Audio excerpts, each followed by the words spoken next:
Hermanos, que Dios les bendiga. Gracias a Dios por la oportunidad de poder allegarme a ustedes. Gracias también a mis pastores Priscila y Bernabé Guardado. En este momento vamos a usar el libro que siempre estamos usando, Desenmascaremos al Diablo, por Richard Mayhood. Nos quedamos en el capítulo 11. El tema de este capítulo es la trampa del sectarismo, la trampa de una secta. Vamos entonces, antes de empezar, quiero darle las gracias a mis pastores Bernabé y Priscila Guardado por esta oportunidad de poder llevar esta serie de estudios, y espero que sea una experiencia de aprendizaje para todos aquellos que nos están siguiendo. Nos quedamos, como dije, en la página 127 y pues vamos a orar. Padre que estás en los cielos, gracias por la oportunidad que tú nos das de poder aprender un poco más a través de tu palabra y de la trampa que tranza el enemigo para atacar, separar, romper, matar y destruir. Te pido de igual manera que sea una experiencia de aprendizaje y de capacitación. Y si hay alguna necesidad en nuestros medios, que tú seas glorificándote y obrando conforme a tu plan, a tu propósito. Sana todo quebranto y toda enfermedad. Normaliza lo que está fuera del lugar y restablece y fortalece. Amén. De acuerdo al diccionario que está en Wikipedia, dice aquí que una secta es un conjunto de seguidores, o sea, es un grupo de seguidores que tienen una misma doctrina, adoptan una misma filosofía, una misma ideología, y todos ellos entonces se congregan en un lugar separado de los demás. Ellos forman su comunidad para ellos compartir entre ellos su filosofía y convivir juntos. Usualmente vemos que las sectas tienen por costumbre, ellos tienen su ideología, su sistema social, su cultura, forman su religión, forman su sistema político. Entonces esto se le puede llamar otro nombre como una herejía, una creencia que ellos adoptan. La secta adopta o admite a todo tipo de personas, no importa el nivel educacional. Puede haber doctores, abogados, ingenieros, puede haber maestros, puede haber plomeros, puede haber carpinteros, electricistas. Entonces todas estas profesiones vienen en conjuntos y viven todos juntos y se pueden ayudar uno al otro. Usualmente algunas sectas requieren que alguno se quede trabajando en las sectas, quizá un doctor, para atender las necesidades médicas, mientras otros tienen que trabajar para traer dinero para sustentar a los demás en la secta. Ese dinero se puede usar para pagar las utilidades, el agua, la comida, también la electricidad, el gas, todo lo que se necesita para las medicinas que sean necesarias para sustentar las personas que están ahí. No obstante, los que trabajan, de acuerdo, esto lo estoy viendo por un documental que vi, la gente tiene que traer todo el salario a la secta. Tiene una lista de códigos y de reglas que tiene que seguir, con quién se deben asociar cuando están afuera trabajando, lo que no deben hacer, lo que no deben hacer. También tiene un sistema de controlar a las personas a través del horario que tiene que estar en la casa y cuando tiene que salir, lo que tiene que hacer, y todas sus situaciones son controlada por el líder en la secta. Muchas veces también el líder determina con quién uno se va a casar, lo que uno va a hacer determina la posición que uno va a ocupar en esa secta. Y esto vemos que esto es algo muy común, que lo vemos. Vemos muchas sectas que también apartan a las personas de su familia, la aíslan totalmente y ellos vienen entonces a formar parte de otra familia. En el caso de Jim Jones, yo estudié de que el único sobreviviente fue el hijo adoptivo de Jim Jones. Él fue la primera persona, de acuerdo a un documental, que adoptó un niño afroamericano y le dio su apellido. Y su hijo en ese momento estaba jugando un partido de básquetbol en otro estado y por esa razón no pudo estar presente. Su hijo dijo en un documental que Oprah Winfrey le invitó a hacerle parte de la entrevista. Su hijo dijo que de vez en cuando el padre hacía esta rutina de práctica a ver quién iba a entregar su vida por la secta y la filosofía y dejar ese mensaje al mundo de que ellos estaban unidos y pues con la creencia de que se iban a un mundo mejor. Dice el hijo que ellos hacían esto con ciertas rutinas para preparar a la gente y poner a prueba la fidelidad. Él cree también que, aunque él no estuvo ahí, de acuerdo a lo que él observó, que también que habían guardias de seguridad porque estaban bien organizados, había gente que hacía el área de seguridad, el otro era el maestro, el doctor, cada uno tenía un trabajo y ellos se aseguraban que todos en esa práctica se tomaran la bebida. Entonces pues es posible que también dice también el hijo que las personas no podían rehusarse, eran usualmente obligados, más porque los primeros que le daban la bebida eran a los niños. ¿Y qué padre cuando muere su hijo va a querer seguir viviendo? El padre va a querer estar donde está su hijo. Eso es probablemente, dice el hijo, que los padres al ver que su hijo había muerto, ellos también tomaron la bebida. Dice el hijo que sobrevivió, que no obstante, cuando el padre iba a hacer este acto, le llamó a él durante el comienzo de su juego y le dijo que tomara o buscara algo para suicidarse, un lazo, un cordón, no sé, lo que fuera accesible para ser parte de este rito y todos partir a ese nuevo mundo y pues mandar ese mensaje de unidad y todos juntos pues morir por la misma filosofía. El hijo trató de desistir a su padre de que no lo haga, pues su padre todavía estaba determinado y dijo que lo iba a hacer y que lo haga por su cuenta porque ya que no estaba ahí. El hijo dice en el documental que el básquetbol le salvó su vida. No obstante, yo quiero darle el crédito al Padre, el Hijo, Espíritu Santo, que le dio a él una segunda oportunidad al permitir que él fuera aceptado en un equipo de básquetbol y no está ahí presente para morir en una forma tan triste. Dios le dio una segunda oportunidad a este joven y él pues él dice que no obstante con la muerte tan grande y masiva en la comunidad que para ese tiempo él estaba casado, también le tenía una esposa y aunque tenía 18 años su padre pues le acordó para casarse. Y él se había casado con una joven y la joven estaba embarazada y le causó mucho trauma la idea de que su esposa con su hijo o su hija que estaba esperando murió también en este acto ritual. Él terminó con muchos traumas, dice que fue la droga, el alcohol y esto duró muchos años que al punto que en su segundo matrimonio también todavía estaba tomando y usando droga.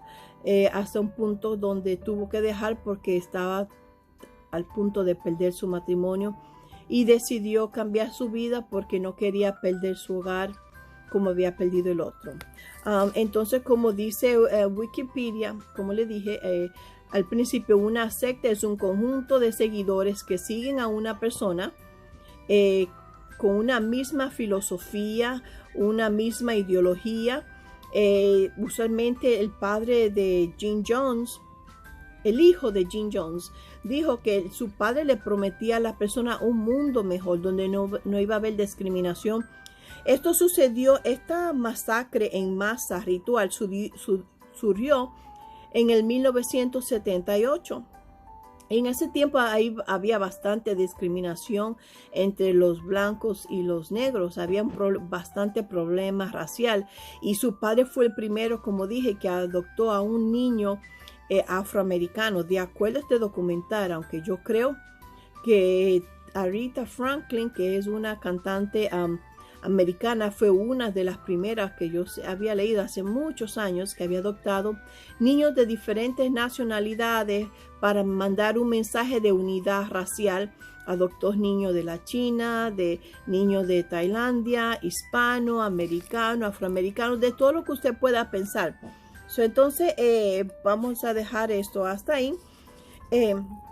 Como le dije, en este acto racial, acto ritual, murieron más de 900 personas. Los primeros fueron los niños, dijo el hijo, de acuerdo a la práctica que su padre hacía de vez en cuando para poner a prueba la fidelidad de ellos. Le daban la bebida, pero en ese tiempo no tenía veneno.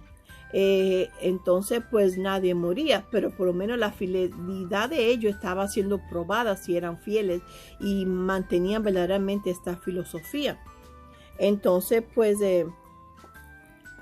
dice que esto pasó en un lugar selvático en la Guyana, donde este hombre pues levantó esta secta y pues con su filosofía atrajo bastante personas. Como dije, todos vivían en una misma comunidad, vivían todos unánime, unidos, juntos. Entonces vamos a leer el verso principal que usa Richard Mayhue como base de esta serie de estudios de sectas. Está en Efesios 2, 8 al 10. Efesios 2, 8 al 10. Vamos entonces a leer aquí Efesios. Aquí lo tenemos. Efesios capítulo 2, 8 al 10. Dice así la palabra de Dios. Porque por gracia sois salvo, no por fe, y esto no es de vosotros, pues es don de Dios, no por obra para que nadie se gloríe. Entonces esto nos está dejando saber que la salvación es gratis, nadie tiene que hacer nada para merecerlo. Solamente es un acto de aceptarla, de recibirla.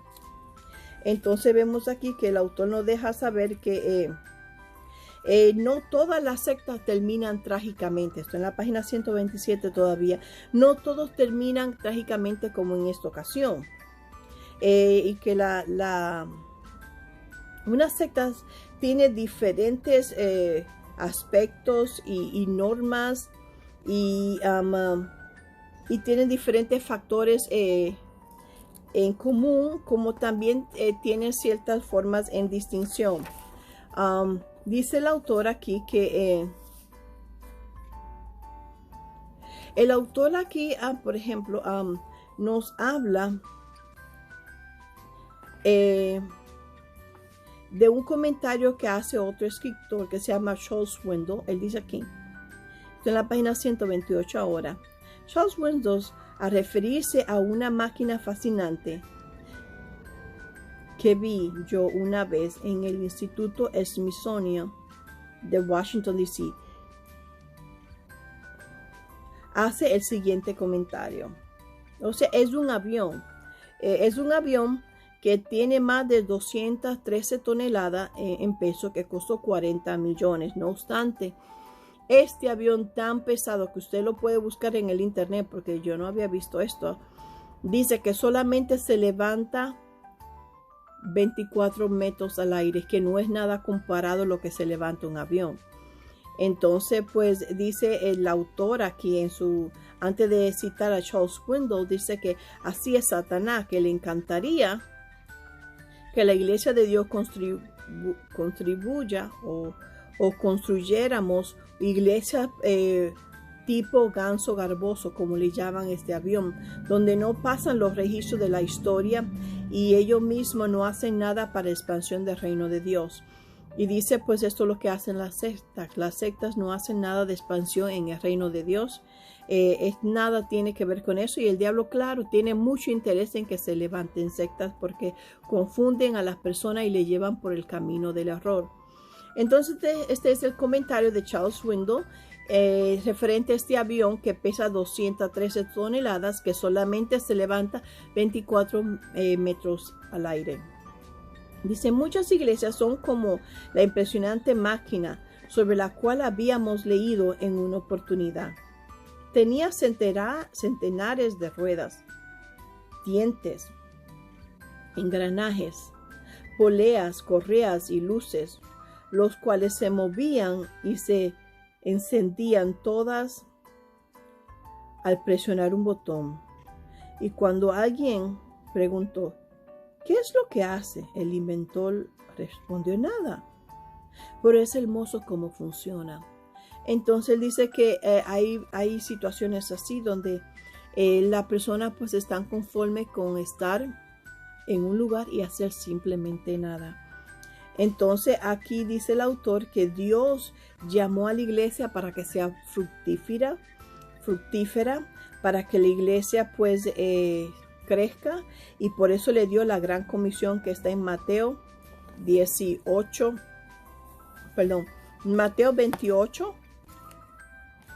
18 al 20, y lo vamos a leer.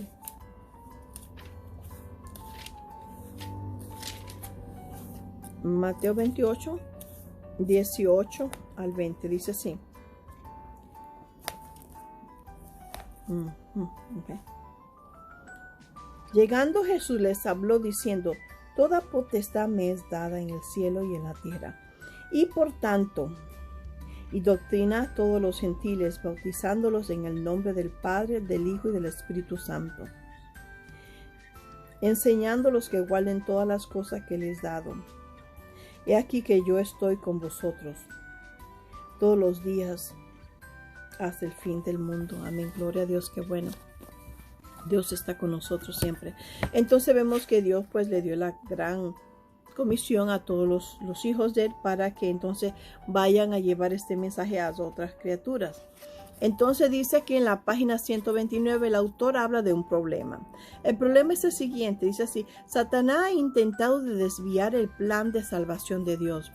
Es por eso que levanta y crea sectas, y las personas pues confundidas, pues buscando a un Dios, pues se van a estas sectas y sacan pues de estas personas de su familia, de su hogar, y terminan en el camino del horror.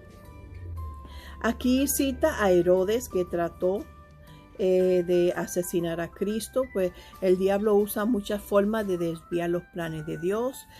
Usó a Herodes para matar a Cristo cuando era un bebé en su nacimiento.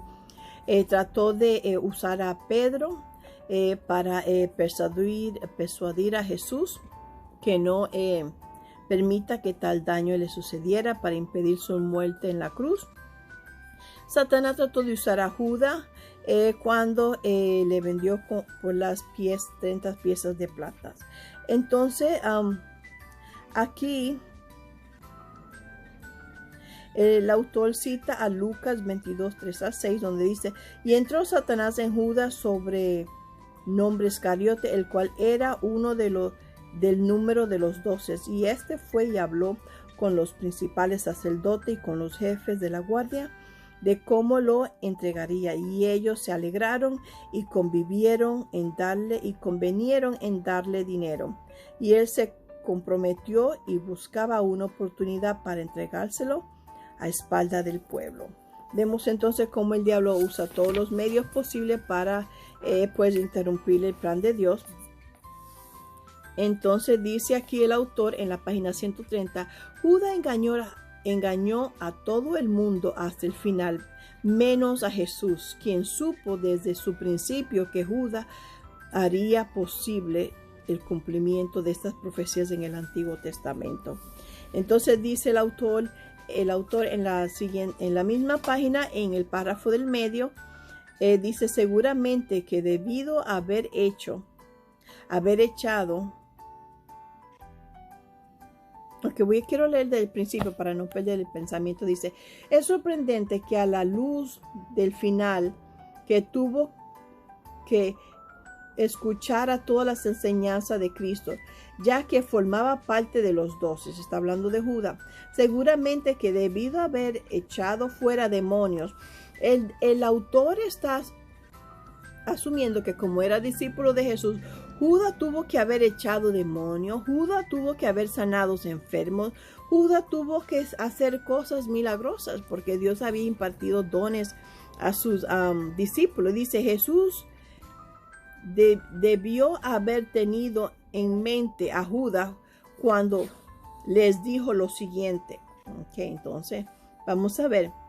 Esto está en Mateo 7, 21 al 23. Dice: no todo el que dice Señor, Señor entrará en el reino de los cielos, sino aquel que hace la voluntad de mi Padre que está en los cielos. Muchos me dirán en aquel día: Señor, Señor, no profetizamos en tu nombre, y en tu nombre echamos fuera demonios, y en tu nombre hicimos muchos milagros. Y entonces les declararé: nunca os conocí, apartaos de mí, hacedores de maldad. Entonces dice el autor que cuando Jesús dijo esto, él tenía que tener en mente a Judas, porque él tenía también la misma convocación de allegarse a las demás personas y hacer milagros, porque Dios había pues impartido su poder sobre ellos. Entonces dice aquí el autor en la página 131 que aunque la Biblia no nos lo dice, la mejor especulación de por qué Judas apostó es la siguiente. Dice que verdad era porque Jesús, ¿te acuerdas los puntos que yo había leído aquí? La razón por qué Judas se apartó de la verdad y decidió entregar a Jesús era porque se dio cuenta que Jesús iba a morir. Y ese reino que le estaban esperando político no iba a tomar lugar. Y él no iba a tener beneficio de ninguna posición o reconocimiento inmediato a través del reino de Jesús. Él se dio cuenta que el reino de Jesús era un reino diferente al que ellos esperaban. No era nada de político, no era nada terrenal, era algo más espiritual. Y Judas no estaba satisfecho con eso, por eso decidió entregar a Jesús. Dice el autor que Judas quería probablemente ganar reputación y poder al pensar que Jesús iba a establecer un reino político, físico, pero cuando se dio cuenta no tuvo ningún interés en seguir con Jesús como discípulo. Dice también en la página 131, en el párrafo del medio, dice: ya que la cabeza de Cristo tenía un precio y el corazón de Judas ansiaba el dinero, Judas vendió a Jesús. Entonces vemos esta razón. Entonces en la página 132 dice el autor: las sectas tienen un patrón. Hay ciertas particularidades que identifican a los grupos sectarios, supuestamente cristianos. No todas las sectas tienen las mismas particularidades, pero sí comparten muchas cosas. Tenga en cuenta esto en distinto antes de juzgar una organización religiosa.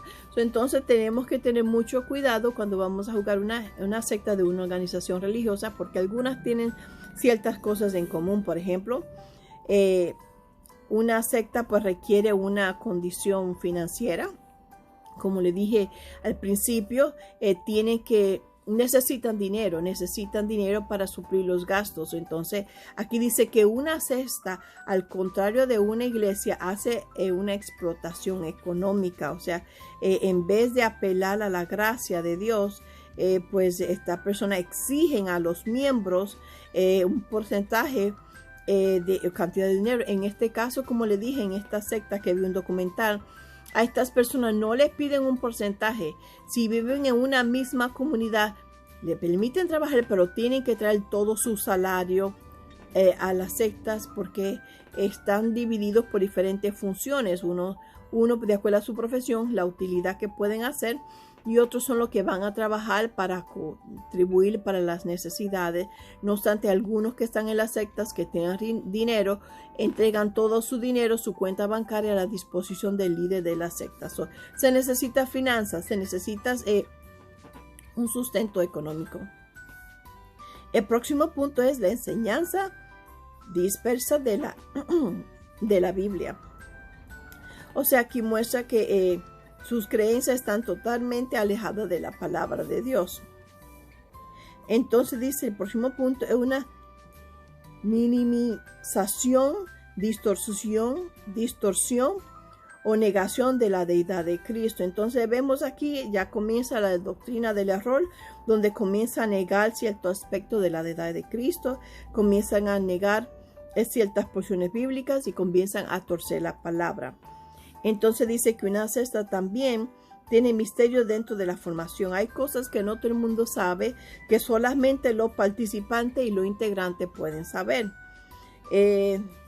Por ejemplo, en este documental, si el hijo de Jim Jones, adoptivo, no hubiera muerto, no hubiéramos sabido la información que él había dado de que el padre de él cierta frecuencia practicaba estos ritos para poner a prueba la fidelidad de sus miembros al darle bebida que supuestamente estaba envenenada, pero era solamente para probarlo y para prepararlo para ese día final. Y como también se la dieron a los niños primero, para que después los padres sean los próximos al ver que su hijo está muerto. Entonces dice aquí, críticas a todas las formas de organizaciones religiosas. Las sectas se promueven a sí mismas como una exclusividad que poseen la verdad. Esto fue lo que pasó con Jim Jones. Él mismo dijo que en ese tiempo, vamos a ver, como le dije, en 1978 había mucha discriminación, mucha diferencia entre las clases, y su plan era crear un nuevo mundo. Y la gente que venía a ser parte de esa comunidad que él estaba levantando, pues todos eran aceptados igual, no había distinción de raza, no había color, no había diferencia en lengua. Todos pues eran valorados por personas, no por su grupo étnico o cultural. Dice doctrinas flexibles, a veces alterarán de manera dramática sus enseñanzas debido a algunas situaciones particulares. Ciertas doctrinas las pueden cambiar de acuerdo a las situaciones que se presenten. Dice también el liderazgo autoritativo. Una persona que es líder de una secta va a ejercer control y poder sobre sus integrantes, sobre sus miembros, para controlar lo que pasa, y lo que hacen. Como le dije, en este caso, lo que se le permitían trabajar, tenían una lista de códigos que tenían que seguir y reglas para asegurarse que ellos pues no tuvieran relaciones, podemos decir, como amistades con gente fuera que lo vayan a confundir. Y estaban totalmente controlados, tenían su horario, sale de trabajo, tienes que llegar acá, tienes que ir aquí, era todo bastante controlado. Dice aquí la creencia en texto sagrado diferente a la Biblia. Con diferencia, otros libros suplantan o interpretan las escrituras. Estas personas usarán otro libro para suplantar estas enseñanzas. ¿Okay? Y pues vamos a dejarlo hasta acá. Llegamos al final de esto. Sabemos que hay muchas sectas. Como cristianos tenemos que estar alerta y buscar la dirección de Dios en todas situaciones. Y pues estar muy informados, que no seamos nosotros los que seamos atraídos, sino que ganemos otras personas para Cristo. Que Dios les bendiga y hasta